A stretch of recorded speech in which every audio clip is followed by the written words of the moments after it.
Hi, beautiful ladies. Welcome back to my channel. So, I just wanted to talk to you about the importance of being careful of who you allow to speak over your life. Speaking over your life is basically words that people affirm over you or say to you as a way to solidify your identity or affirm your identity. It can be at work, a coworker telling you that you're a good employee or that you lack leadership qualities when you know it's not true, or it can be someone at church decreeing and declaring or prophesying something that God allegedly told them about you, and then you internalizing that to be true. And being careful, you really cannot control what people say. People will say whatever they want, especially if they feel triggered or threatened by you, but you can stop those words from having power over you if you do not internalize them. Okay, it's very important that you nip it in the bud. It can be as simple as saying, no, that doesn't belong to me, saying that to yourself internally and just moving on and not dwelling on it. Or it could be outright calling it out and saying, no, you're wrong. That's not true. Especially if this person, you know that they have malicious intent or they're trying to humiliate you, like how I mentioned in my previous video, or you know that they do not have good intentions in making those statements. And it's very important that you do this because people can utter curses unintentionally and very often intentionally. And one of the ways that you can do this is to just simply speak negatively over someone's life or say things in a way that will cause confusion, especially confusion about your identity. That's one way that people try to identity swap, is that they, first of all, will cause confusion in yours.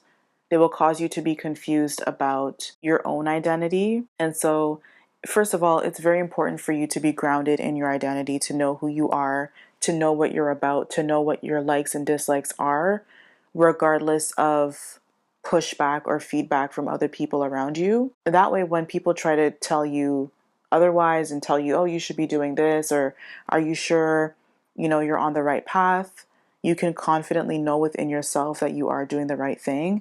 And sometimes it's not easy to be established in your identity, especially if you were not raised in a household where that was fostered or where your parents themselves were confident in their identity. So maybe you're the type of person to kind of just latch on to those around you and kind of just go with the flow. But if you definitely were raised in an environment where your identity was affirmed and you kind of were given the space to explore your likes and your dislikes, it can be very easy for you to right away identify something that is for you or not for you.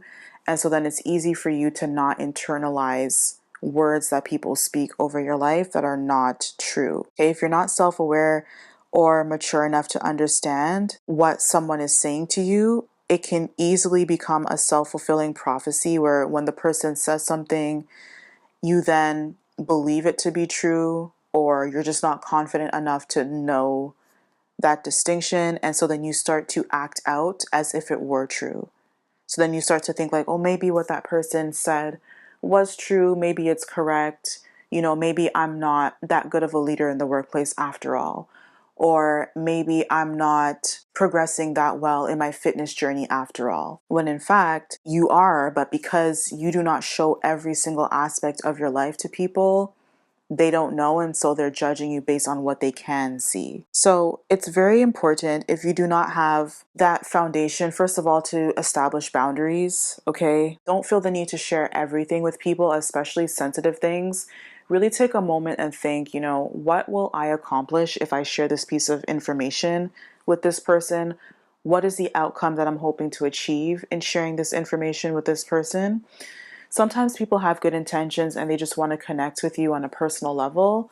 But even then, you need to know that certain information should just be kept between you and yourself, quite literally, because it can really get tricky in some situations and people will try to use certain information against you, or there really is no benefit or gain in you disclosing that information. And so the way I see it, if there is no benefit in you sharing something, you might as well just keep it to yourself. If you need help with establishing boundaries, I suggest speaking to a therapist, and not a religious one. I know that some people, they will get therapy coaching from their religious leaders, especially Christians, from their pastors. I do not recommend that. Even if they are certified in psychotherapy.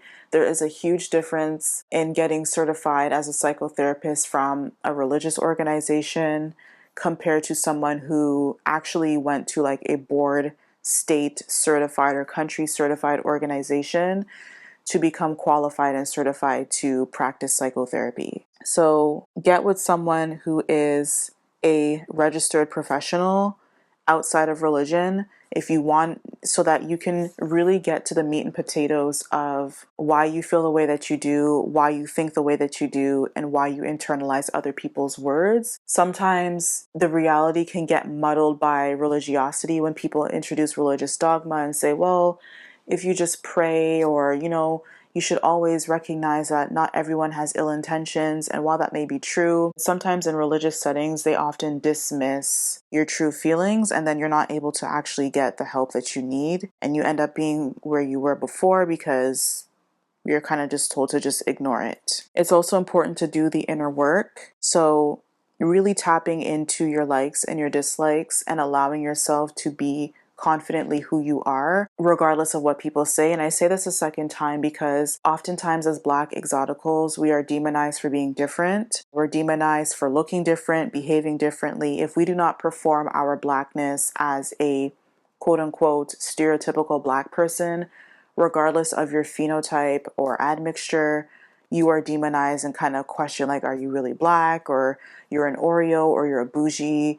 And then a lot of people, especially if you're younger, have to grapple with, well, I want to be accepted by the collective because this is a part of my identity and who I am, not realizing that it's okay to be different. It's okay to practice your Blackness if you want differently. There isn't one way. The same way how the Black community will tell white people that there isn't one way to be Black and we shouldn't be stereotyped, the same rules should apply internally with the Black collective. I do say to divest from the Black community as a whole, but many of us still have family members that we interact with, and just strangers, in our day-to-day life that we have to interact with. And so you can't 100% detach, but you should be able to show up as your authentic self, regardless of how that looks like, without fear of people telling you that you're performing your Blackness wrong. And again, you're not able to control what people think or say.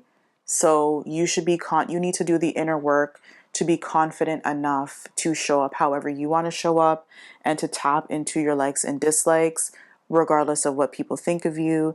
And that may mean choosing to hang around people who are similar to you and who you have things in common with, even if they do not look like you. For those who maintain some sort of spiritual or religious aspect, it also involves praying. You do not need a human being to tell you what God thinks about you. If you truly believe that you have a relationship with God, a personal relationship with God, that is sufficient enough for you to hear directly from God on what you should and should not do for your life.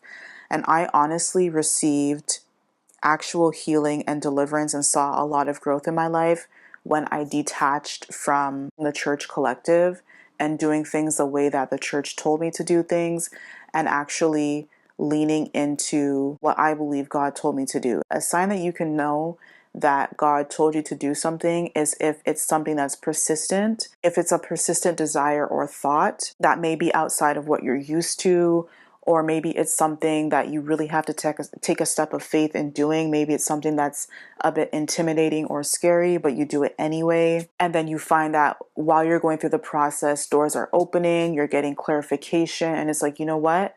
Hindsight is 2020. I'm so glad that I took this step of faith and did this now, because now I feel comfortable in my skin, as opposed to me forcing myself to fit in a space that I don't necessarily belong to. And that, just in a nutshell, is called divine alignment. God will often align you with things that are meant for you, but you have to be willing to step outside of your comfort zone. And a big part of that is not allowing people to muddle your opinion with their opinions. And so that goes back to boundaries and learning how to keep things to yourself. Don't feel the need to overshare. A lot of times you can ponder things in your heart or pray about things, and you'll get the answer as you kind of go through life. The moment that you start opening up things to people, they start to put in their well-intentioned opinions, and then it can become confusing. So connect with God directly is what I'm trying to say. And don't feel the need to go to your pastor or your church mother or even your family to get answers. You can connect with God directly just as much as those individuals can. And your prayers are not going to get to God any faster if you go through someone that you think is more spiritual than you. Because a lot of people, they may appear outwardly to be spiritual and they're not any better than you are. You know yourself best, and so that should be sufficient enough for you to trust the direction that your life is going, both internally and also externally. Okay? Thank you so much for listening. Let me know what you think down below in the comments, and I will see you in the next video.